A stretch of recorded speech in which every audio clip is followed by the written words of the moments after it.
What is going on, everybody? Welcome back to Red Seat Radio. My name is Corbin, and we've kind of been sitting and waiting, I would say relatively patiently, to see if the Red Sox realize that because of their failures this season, the 2022 season, they now have a window of opportunity, an opportunity to sit down with some of the core players on this team who are either going to be free agents, may have an option to be free agents, or are going towards free agency. Sit down with them before the real craziness of the true offseason starts and put pen to paper, get them secured and ready to go so you can go into free agency with a more clear plan of what your future with this Red Sox team may look like. And for a while there, we didn't hear anything. One of the biggest question marks going into the 2023 offseason was how the Red Sox were going to handle Rafael Devers' contract situation. As we all know, Rafael Devers is going into his last year of arbitration, which means after the 2023 season, Rafael Devers is a free agent. Now, the big question mark with Rafael Devers in this 2023 offseason is whether or not the Red Sox would actually be aggressive in their pursuit of extending him long term. How would they go about doing it? And would they start early during this period where there's no real offseason transactions taking place? Or would they wait like last year until spring training to see if they could get something done?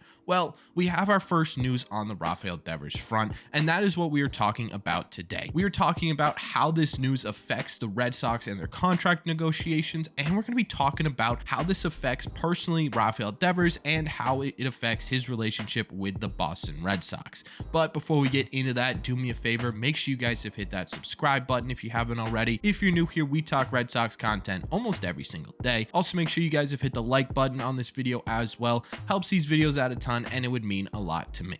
Thank you all very much for clicking on this one. Let's get into it.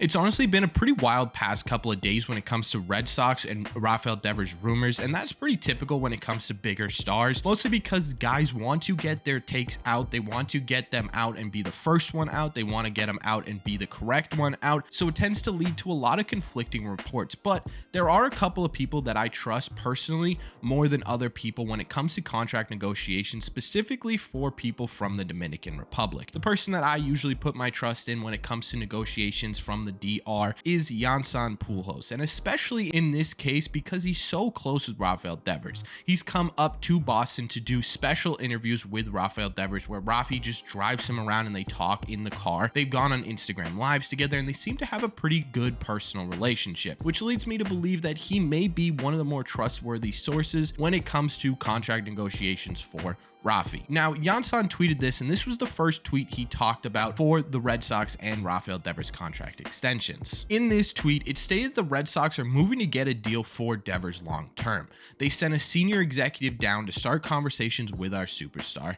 And one thing that I really wanted to focus on in this tweet that may be a red herring, that may not be anything, but really caught my eyes, was the fact that Yansan decided to put in the exact amount of years that they may have started with, and that was 7, which leads me to believe that the Red Sox are truly looking to lock Rafi up for a longer period of time. This isn't a 3-5 year deal. They are really looking to make Rafael Devers be the cornerstone of this Red Sox team. And the most interesting part of this tweet is that after he tweeted it, it was met with, I'm not going to say backlash because I don't think backlash is the right word, but hesitancy, I would say. Hesitancy from people who are not in the Dominican Republic. People are pretty high up when it comes to Red Sox journalism, Red Sox columns, and Red Sox news, who kind of doubted that the sources that Yansan had were correct. But again, in my opinion, Yansan being so closely related with Devers and so in tune, I would say more than most, if not every person in the States, leads me to believe that he may know something that other people might not have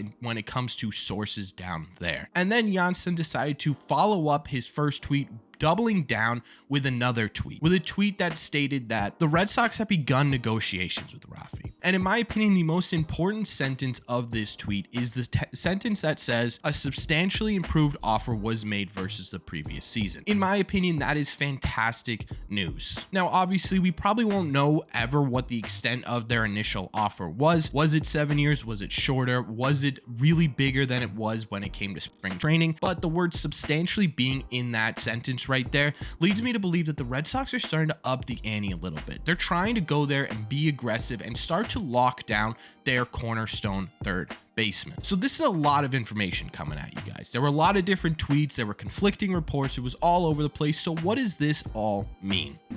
If I'm being totally honest, it doesn't mean a ton right now when it comes to legitimate, substantial progression. But what it does mean is still important. It means that the Red Sox are being aggressive. They sent a senior level executive down there, whether you think it's to sing him happy birthday or legitimately start contract negotiations.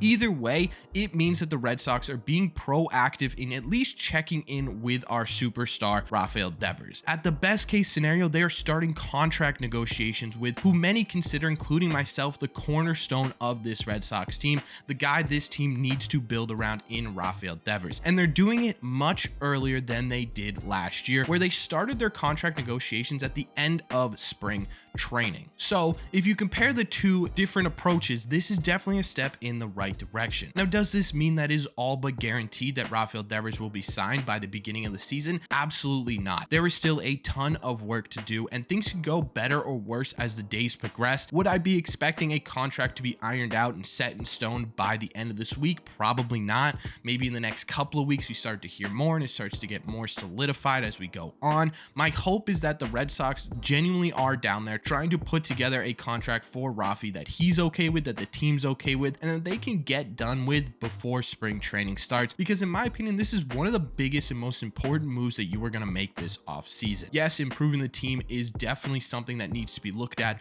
but making sure that your team has a solidified superstar, a guy that you can start to build your team around for the future, is even more important in my opinion. You have to have a starting point somewhere, and the fact that the Red Sox are trying to be aggressive in not only retaining but building around Rafael Devers is fantastic news. So all in all, while it doesn't mean that the Red Sox are going to be signing Rafael Devers in the next 24 hours, it does mean that they've started these talks, and to me, that is a fantastic first step. And for those of you who are wondering, we haven't really heard a ton about his best friend, Xander Bogaerts. We do know that the Red Sox wanted to be aggressive and start talks with Xander Bogaerts. We don't really have any confirmation that that's actually happened. One of those reasons could be because Xander Bogaerts said at the end of the year that this is the first year he wants a legitimate break from baseball. He wanted to go back to Aruba, spend time with his friends and family, really reflect on this last season, reflect on everything that's happened, reflect on his career, and try and figure out what his next steps may be. So there may be some overlap in that, where the Red Sox are trying to get in contact with him, but Xander wants to take some time off. There could be some Scott Boras stuff going on there, but we don't have any firm confirmation that Xander and the Red Sox have started talking about any sort of contract extension / rework to his current contract. One thing we do know about Xander Bogaerts, though,